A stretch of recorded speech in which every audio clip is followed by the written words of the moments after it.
जवान लड़का था जो मजदूरी का काम करता था और शाम को अपने साहूकार के पास आता था, मजदूरी का पैसा लेता था। एक दिन लड़के ने कहीं से सुना कि भैया दूर कहीं पहाड़ के पीछे एक मुश्किल रास्ते पार करने के बाद एक मंदिर आता है, जहां पर कुछ भी मांगे तो वो तथास्तु हो जाता है, कोई भी इच्छा मांगे मिल जाती है वहां पर।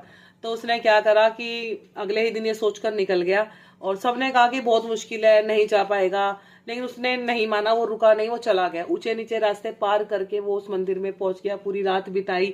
और जब मांगने का समय आया तो वह सोच रहा था कि क्या मांगू, तो उसे ध्यान आया जो साहूकार है उसके पास बहुत पैसा है और जो मजदूर है वो उसके सब उसके आगे हाथ जोड़ते हैं। तो उसने क्या करा, साहूकार बना दो, उसने बोल दिया भगवान जी से साहूकार बना दो। साहूकार बन गया। अब उसके पास सारे पैसे सुख सुविधाएं आ गए। कुछ दिनों बाद उसको पता चला कि एक नगर सेठ आया हुआ है। तो आसपास के जितने भी साहूकार थे वो सब नगर सेठ के सामने जाकर मतलब उसके पास गए, उसके पैर छू रहे थे, उसके आगे हाथ जोड़ के खड़े हुए थे। तो उसके लिए गिफ्ट लेकर आए थे। तो उसने सोचा नगर सेठ बना जाए। तो गया, वो उसको रास्ता पता था, गया, उसने मांगा, तथास्तु हो गया। अब क्या था कि वो नगर सेठ बन गया अगले दिन से। अब नगर सेठ की जिंदगी भी आराम से गुजर रही थी उसकी, मजे से खूब। एक दिन राजा का संदेश आता है कि भाई जो भी नगर के सेठ थे सभी को बुलाया गया राजमहल में। अब उसने देखा कि राजा के आते ही सभी नगर सेठ भी उठ खड़े हुए हैं और बोला कि भाई अगले महीने से तुम सबको जो टैक्स है वो बढ़ाया जा रहा है और आप सबको वो मानना पड़ेगा। अब उसके माइंड में एहसास हुआ कि भैया राजा बनना चाहिए, नगर सेठ भी छोटा है, अब तो राजा बनूंगा। तो उसको पता था रास्ता, वो गया, वापस मंदिर में चला गया। पता था उसको क्या करना है, उसने भगवान से मांगा और बन गया राजा। अब क्या था कि राजा उस बन गया। अब राजा की लाइफ जी रहा है वो मजे से और बड़ा आनंद आ रहा है उसको जीवन में।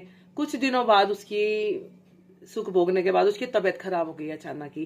काफी वैद्य बुलाए, दुनिया भर के डॉक्टर आए, सब इलाज कर सकते थे, जो इलाज कर सकते थे वो सबने किया, लेकिन उसका कोई भी फायदा उसको नहीं मिला। और एक दिन जब वो अपनी तबीयत से ज्यादा दुखी हो रहा था तो खिड़की के बाहर देखता है कि गार्डन में बड़े बड़े पत्थर उठा रहा है एक मजदूर, जो अच्छा खासा हेल्दी लग रहा है और खूब बढ़िया जोश से काम कर रहा है, इधर से उधर मेहनत कर रहा है। और वो मन ही मन में सोच रहा है कि मुझे एक बार फिर से मंदिर जाना पड़ेगा, क्योंकि मुझे अब वो मजदूर बनना है, क्योंकि मुझे जैसी हेल्थ चाहिए वो अब मजदूर के पास है। क्यों, वो पहले साहूकार बना, फिर नगर सेठ बना, उसके बाद वो राजा बना। तो समय के अपने समय के साथ साथ उसकी रिक्वायरमेंट बदल जाती है। जो आपके लिए अनलेस नजर आ रहा है इस समय में, तो कुछ मतलब इसकी कोई खास वैल्यू उस समय नहीं लगती है। जैसे एक हेल्थ है, उस समय तो उसको लग रहा था कि ये कुछ नहीं है, बेकार, अब तो पैसा चाहिए, पैसा चाहिए। जब पैसा आ गया तब उसे रियलाइज हुआ कि भैया असली मेरी ताकत तो मेरा शरीर है, मेरी हेल्थ है, मेरी सेहत है। तो बस यही है कि जो हमें